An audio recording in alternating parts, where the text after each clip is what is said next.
Good morning. Today we will start liberalization measures in India. First of all, let me tell you one very important thing about this liberalization. In the early years, when the Planning Commission of India was there, 5-year plan they were planning every time, and that time what they thought that no, we will not go for liberalization. Reason was that they were thinking that if we will go for liberalization, then we will not able to protect the interest of domestic producers, of Indian producers. We will not able to protect their interest. But actually this was not the concept. Whatever they were thinking, that was not correct. But slowly when they realized that no, it is not possible. We will have to be globally known. People should know about us, people should know about our product, people should know about our place. Alright, they should know about our trade. Then obviously you will have to be liberal, little bit liberal. And earlier they were thinking that no, we will become self-reliant. We will not depend on anyone. We will promote our investment in the public sectors. All these things, it was there in their mind. And because of that in India, liberalization was not taking place that time. But slowly when they understood that what will happen, what is happening or what will happen in our country without globalization, then they became little bit liberal. And that time government took following measures to promote liberalization. Now what are the measures? Alright, taken to promote measures to promote liberalization.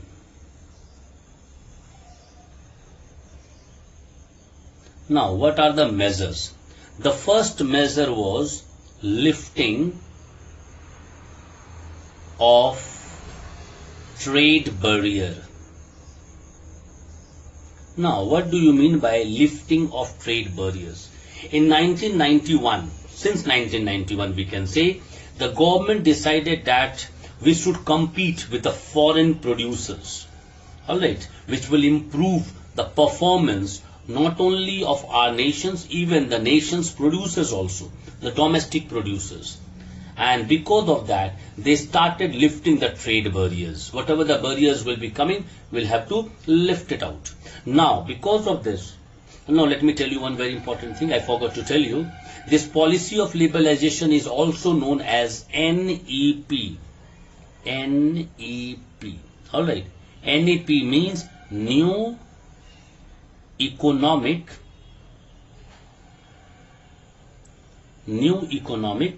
Policy. This means this policy is also known as liberalization policy. Alright. Or the policy of liberalization. In this, government has taken totally U-turn. Alright. Why U-turn? Because 4 decades, approximately 40 years, they have never decided, because 50 we got independence. Republican. 1947 we got independence. Now 47 plus 40 is 87. In 1991 they decided to lift the trade barrier. You can understand 4 decades they were sleeping, or you can say they never thought of removing any barriers. And slowly what happens? Whatever the barriers on foreign trade and the foreign investment, it was totally removed. Alright. And they asked import and export should increase. Alright. Import and export means whenever their product will come to our country or our product will go to their country, there will be a tough competition. And not only this much, even when we will remove the trade barrier between the countries or between the nations among the world, you know what will happen? Because actually in that case we can integrate ourselves with the economy of other countries. And this was the most important fundamentals, or you can say most important thought in their mind, that we should remove the barrier, and then only we can integrate our economy with the other economy or other countries' economy. This was the first thing. Second important thing, that all the removal of these trade barriers will sort out to achieve a rapid economic development. If you want development in the rapid means very fast paced. If you want the development of economy, obviously you will have to remove the barrier. This is the second one. Third one, government wanted Indian industry to compete with foreign companies. This is also very important. Alright, with the foreign company, Indian industry should compete. This was the thinking of the government. Because you know why? Because if competition will be not there, so what I will think, alright, whatever I am doing is alright. Alright, but if competition will be there, so obviously I will try to prove myself every moment. And this was the third and the last stage where we tried to lift the trade barriers so that Indian industry should also try to compete with the foreign companies. This was the first. Second point is special SEZ. What is SEZ? Special Economic Zones. If you have seen my previous videos, in that video I have explained this special economic zones. Again I will explain because it is here. Now actually what is special economic zone? When the liberalization of trade and investment took place, the government of India established several SEZ. Now what is SEZ? Means those areas where infrastructural facilities like electricity, road, transport, storage, water, recreational facility, educational facility, all were made available. For whom? For the foreign company to come and seek those areas. Come and take those areas where each and every facility is there. Alright. And because of that, what will happen? When they will come and they will see our place, they will think, no, nothing to worry about, because everything is available there only to set up the industry. And in that case, they will come to our country and they will start. And you can see in your book also it is given, those foreign company who set up their unit in such economic zones are provided relaxation in tax for initial period of 5 years. Now why? Because rate was little bit high. If you are coming, whatever area you are getting in those areas, isolated land where nothing is available, you will have to grow everything. There you will get, you will have to make each and everything available for you. Alright, you will be getting the help from the Indian government. But actually in SEZ area, everything is available, only set up the industry and start the industry. Because of that, earlier 5-year relaxation of taxes were also there. This was the SEZ. Now come to the third point, flexibility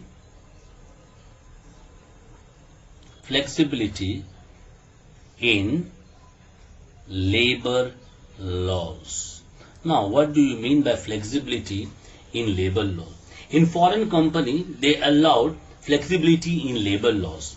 Alright, foreign companies, they were allowed, means Indian government allowed. You should understand, Indian government allowed the foreign company to be flexible in labor laws so that they could employ workers maybe for a short period or on a temporary basis, and hence after that they can cut off the cost of production. Because see, obviously I don't know how many of you know why in Indian earth the people from different nations, they want to start business. You know why? Because two reasons are there. Means important two reasons are there.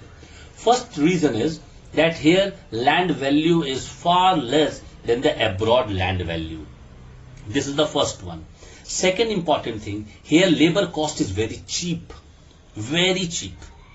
If you are getting labor there, maybe in 10,000, you will be getting in India only in 2,000. See the difference, because 5 labor can work in 10,000 in India, and this is example I'm giving you. I'm not telling they're giving 10,000 or we are giving 2,000. This is example I said.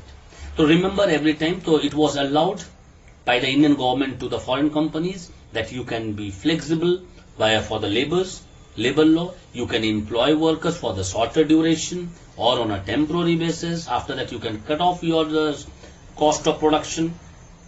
Employer has not to give social security benefit to workers such as gratuity. Now this was the problematic. Alright, like gratuity, company can exploit the condition of surplus labor. Now surplus labor means more labor they can remove or they can pay very minimum wages and they can ask them to work. This was a problem. But even what to say, as I said, Indian population is too much. People are not getting job, and if they are getting whatever amount, they are ready to work. You can see, you can ask your parent if they are businessman. If your parent asks, I'll pay you this much, you want to work? So they will never say yes. First of all, they'll say, Babu, kuch padha dijiye. I will work. Now, why they say like this? Reason, unemployment. Reason is unemployment. And this was the problem. After that, most important, the fourth point is make in India. Now, make in India is a very good concept because government, means Indian government, they launched a project, or you can say the program, Make in India, by inviting the foreign investors to come to India and utilize our potential. As I said just now, we have cheap labor here, we have land also in a very cheap price, and all this benefit we show them. See, I'll give you labor in a very cheap price, I'll give you land in a very low cost. So they come to India and they start. Only because, why we give land in a very low cost to them? Only because so that we can succeed in our mission, or you can say in our program, which was launched by the government, Make in India. Because the foreign investors are offered incentive to invest in India. Alright, why they are given incentive? Because our people will be getting job. Because they will not hire from the fourth grade staff to second grade staff, they will not hire. Yeah, top class executives, TEZs, alright, top executive, they can hire. From abroad country they can bring. But remember, they cannot bring all the workers, alright, all the supervisors, all the municipal workers, they cannot bring from their own country. So they will have to hire from our country. This means it will generate more and more employment. And when more employment will be generated, it will be good for Indian people also. Why? Indian product, Indian people are making by getting job. So many benefits are there. And this was the measures to promote the liberalization. Clear? The first one just now I explained, lifting of trade barriers. Second, special economic zone. Third, in the labor law flexibility. And the last one, Make in India. But truly speaking, in flexibility of labor, only one problem was there, not giving the gratuities, alright, and exploiting them, alright, because the employer has not to give social security benefits to the workers such as gratuity and all this, they are not getting. And exploitation. Work is of 8 hours or 10 hours, they are working 12 hours. Even sometimes we also do. But remember, this is against law. This is against law. If they'll go to the court, you'll be behind the bars. Because you cannot ask people to work more than the stipulated time given by you in the letter. Because in a company, what happens, they give a letter. And in that letter, it will be written there that how many hours you will have to work. Clear? And in that case, whatever is mentioned, beyond that, if the company is going, you can go to the court directly. But people, they think, why to go to court, why to claim, who will fight the case against the company? Many things people think, and obviously they work whatever they are getting, how many hours they are telling to work, they are working without complaining. But this is not fair, at all not fair, because we should not exploit. Alright, we should not exploit this type of workers because they work very hard to earn a little bit amount from the company. You can situate the fourth grade staff, such a big company, they are sweeping, they are mopping, and how much they are paid. These things you should understand. And alright, whatever we can say, it will be less, because problem is that population. We'll have to control population, then only we can think on all these topics. Otherwise, it is what I said, that it is a rote method written, we are studying, that's all. Clear? Next day we will start impacts of globalization.